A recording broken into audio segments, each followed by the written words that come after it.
Hi und willkommen bei The Lately Show mit mir, Florian Strelitz.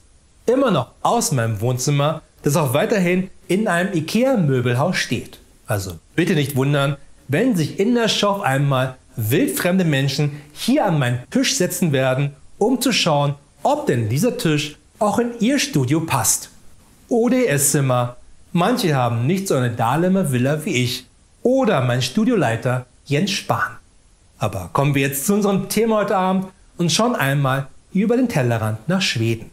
Denn während wir hier bei uns in den letzten Monaten immer wieder Lockerungen des Lockdowns verlangt haben, trotz steigender Infektionszahlen wohlgemerkt, was ein Zeichen gewesen wäre, eher noch mehr dicht zu machen und damit noch mehr Leben zu retten, haben viele dabei auch gerne immer nach Schweden geschielt, weil es Schweden gleich zu Beginn der weltweiten Pandemie anders machte als fast der komplette Rest der Welt. Frühling in Stockholm, die Menschen zieht es nach draußen. Geschäfte, Cafés, Schulen sind geöffnet. Normalität auf den ersten Blick, kein Shutdown, keine strengen Vorgaben. Die Behörden setzen weiter auf Freiwilligkeit, um Corona in den Griff zu bekommen. Wer krank ist, soll zu Hause bleiben. Abstand halten gilt auch hier, aber eben als Empfehlung. Der Mann hinter dieser Strategie ist Anders Tegnell, der oberste staatliche Epidemiologe. Er steht für den schwedischen Sonderweg. Wobei ich ehrlich gesagt Christian Drosten 1 Milliarde Mal mehr vertraue als seinen Pendant von der schwedischen Behörde für öffentliche Gesundheit, Anders Tegnell. Denn als einen Grund für diesen schwedischen Sonderweg nannte Anders Tegnell Ende April 2020 dem Nature Magazine, dass es einfach zu spät sei für einen Lockdown und man einfach weitermachen muss. Aber wer kennt das da nicht? Denn auch als der Ausguck auf der Titanic den Eisberg entdeckte, entschied sich damals der Kapitän der Titanic, Edward John Smith, nicht etwa den Rückwärtsgang einzulegen und sich zu verpissen oder wenigstens zu versuchen, dem Eisberg auszuweichen, sondern entschied sich selbstverständlich für das auch auf hoher See beliebte Schisshasenspiel und trat das Gaspedal der Titanic einmal komplett durch. Mit einem so ähnlichen Erfolg wie Jens Spahns Corona-Politik der letzten 1,5 Jahre. Der wiederum hier zeigt, wie er plant, die übrig gebliebenen OP-Masken im Sommer als Borat Menkini zu tragen. Natürlich sollten nach Anders Tegnell in Schweden die genutzten Maßnahmen gegen Covid-19 dann so konzipiert werden, dass sie die Schweden nicht auf Dauer ermüden und so eventuell die Glaubwürdigkeit der Regierung bzw. der eigenen Corona-Politik unterwandern. Und das muss sich Anders Tegnell zugestehen, damit hat er genau einen Punkt getroffen, der gerade auch auf uns zutrifft. Denn wir haben seit Monaten erlebt, dass viele Menschen des Lockdowns müde waren. Wobei ich auch dazu sagen muss, dass wir in diesem Lockdown 99% der Dinge auch machen konnten, die wir ohne einen Lockdown machen. Nur nicht verreisen zu dürfen oder sich vielleicht mit einem tödlichen Virus im Gepäck mit Freunden zu treffen, ist jetzt nicht wirklich sehr ermüdend. Was wir aber zu keinem Zeitpunkt wirklich hatten, war eine Strategie, wie sie die Schweden hatten mit ihrem Sonderweg. Nämlich das Virus letztlich schalten und walten zu lassen, ohne eine größere Gegenwehr. Dabei darf man aber auch wieder nicht vergessen, dass Covid-19 Anfang 2020 uns alle unvorbereitet traf mit einer Krise, die selbst heute noch in der Welt herrscht, die es aber noch nie zuvor so gegeben hat. Dementsprechend konnte keine Regierung der Welt genau wissen, welcher Weg der richtige sein könnte. Selbst Xavier Naidoo wusste das schon 2006 nicht, den man hier übrigens sehen kann, wie er zur Wahrheit sagt, ich kann dich nicht hören. Und Xavier hat es ja bekanntlich heute raus. Also nicht die Sache mit der Wahrheit, sondern dass sein Gehirn 2006 zur Farm in den Norden gegangen ist und nun dort glücklich lebt. Nur Anfang 2020 wusste man schlicht einfach nicht, was Covid-19 anrichtet. Und so glaubte man auch, dass man nach einer Erkrankung an Covid-19 und der Genesung danach dann für immer immun sei gegen Covid-19. Mit seinem Sonderweg erhoffte sich die schwedische Regierung, dass man vielleicht schon bis Mai 2020 die sogenannte Herdenimmunität in Schweden erreichen könnte. Anders Tegnell, Schwedens oberster Lotse durch die Pandemie, hat das Ziel, dass sich viele mit dem Virus infizieren. Je mehr in der Bevölkerung immun werden, desto langsamer breitet sich das Virus aus. Das bestreitet niemand. Und es sind schon viele immun geworden. Man wird definitiv immun dagegen. Aber ganz verschwinden wird die Krankheit nicht. Tegnell glaubt, seine Landsleute sind sicher, sobald 40% der Bevölkerung Immunität gegen das Virus erlangt haben. Nur schützt eine einmal durchlaufene Covid-19-Erkrankung eben nicht lebenslang, sondern vermutlich nur 6 Monate. Jedoch hat dieser Sonderweg Schwedens auch dazu geführt, dass Menschen aus anderen Ländern, wo es strikte und für sie zu rigide Maßnahmen gab, nun nach Schweden gefahren sind, der Freiheit wegen. Cory Moore ist vor 2 Monaten aus Irland gekommen, um hier das Leben zu genießen, wie er sagt. Es fühlt sich gut an, in ein Café gehen zu können, in ein Fitnessstudio, mit dem Bus oder der Bahn zu fahren, ohne von der Polizei oder Sicherheitspersonal behelligt zu werden. Es fühlt sich gut an, ein Leben zu führen, wie es Jugendliche führen sollten. Als ich ankam, habe ich entdeckt, dass es hier viele andere gibt, die aus dem gleichen Grund gekommen sind wie ich, die ihr Leben leben wollen. Über Wochen haben sie sich in solchen 6-Bettzimmern eingebucht, ohne Fenster. Nur wie krank ist das denn? Alle Maßnahmen, egal wie dumm man sie gehalten hat, hatten nur das Ziel, die Menschen am Leben zu erhalten.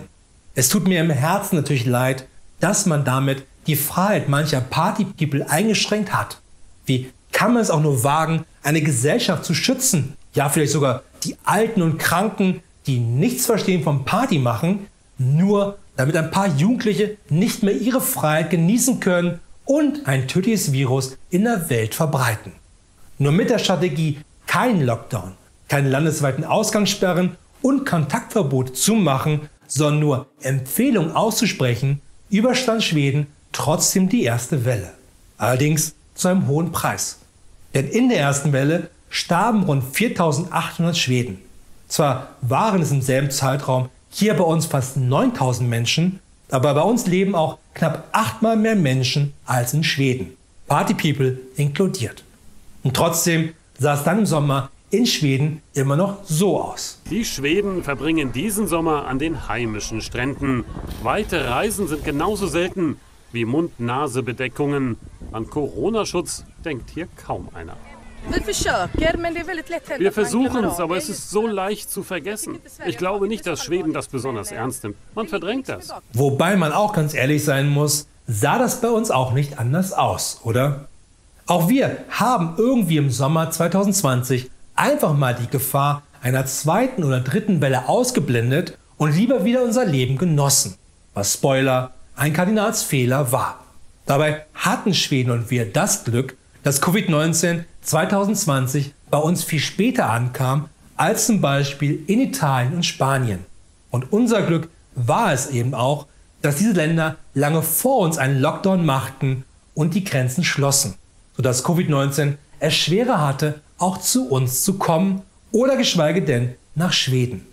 Die Hauptlast der ersten Welle haben Länder wie Italien und Spanien getragen, wo am Ende das Militär die Särge von Corona-Toten per Laster in die Krematorien transportieren mussten, ohne dass deren Angehörige auch die Chance hatten, sich von ihren geliebten Menschen zu verabschieden. Nur diesen Vorsprung, so böse das Wort hier ist, haben weder wir noch Schweden genutzt, um sich adäquat auf die 2. oder 3. Welle vorzubereiten. Und so war es dann auch nicht mehr verwunderlich, als die 2. Welle mit aller Brutalität auch auf Schweden prallte. Angesichts rasant steigender Corona-Zahlen greifen sie durch. Kontaktbeschränkungen in der Öffentlichkeit, Sperrstunde in Bars und Restaurants, Besuchsverbote für Pflege- und Altenheime. Doch von Maskenpflicht, gar einem Lockdown ist das Land weit entfernt. Restaurants und Läden, Schulen und Unis bleiben geöffnet, private Feiern erlaubt. Härter durchgreifen kann die Regierung nicht, ihr fehlen schlicht formal die Befugnisse. Nur das erklärt auch den schwedischen Weg. Denn das war kein Husarenritt auf der Corona-Welle, weil man es besser wusste, sondern Schweden konnte gar nichts anderes machen, als mit offenem Visier in die erste Welle zu gehen. Nur wenn wir hier bei uns seit dem letzten Winter immer wieder gerne darüber redeten, dass wir des Lockdowns müde waren und lieber viel mehr Freiheiten gehabt hätten, dann brauchten wir nur einmal nach Schweden schauen, was diese Freiheiten mit sich gebracht hätten. Nämlich viel mehr Tote. Niemand konnte Anfang 2020 sagen, welcher Weg der richtige sein könnte. Ein vorsichtiger Weg wie bei uns anfangs, ein rigider wie in Italien oder ein vom Film Alien geprägter Weg wie in Schweden. Nämlich nicht auf die Sicherheit der Menschen zu achten mit Regeln und notfalls Gesetzen, die das bestimmen, sondern auf den gesunden Menschenverstand zu hoffen. Wie bei Alien, wo John Hurt auf einem vollkommen fremden Planeten Alien-Eier findet und sich nicht etwa an das wissenschaftliche Protokoll hält, sich nicht über ein Alien-Ei zu beugen, sondern genau das macht, was am Ende nicht optimal für ihn lief. Weil man das ja so auf der Attila Hildmann Astronautenschule heute lernt.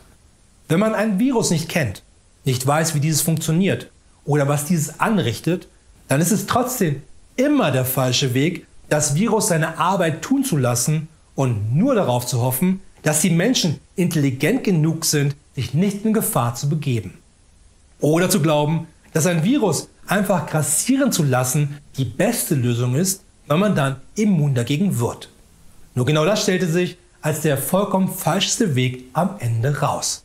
Und nicht nur in Schweden, sondern auch in Großbritannien oder in den Niederlanden. Man kann wahrlich unser Scheiß Herumeiern in der Corona-Politik verabscheuen, zu Recht kritisieren oder nur noch mit dem Kopf schütteln, weil das alles andere als ein gutes Krisenmanagement war. Aber das hat mehr Leben gerettet, als es Leben gekostet hat. Und das macht es schon zu einem besseren Weg als alle anderen Wege. Das war's wieder von der Show für heute. Aber keine Sorge, wir sehen uns wieder in einer Woche, dann mit einer Ausgabe der Lately News. Bis dahin, eine gute Nacht und viel Glück da draußen.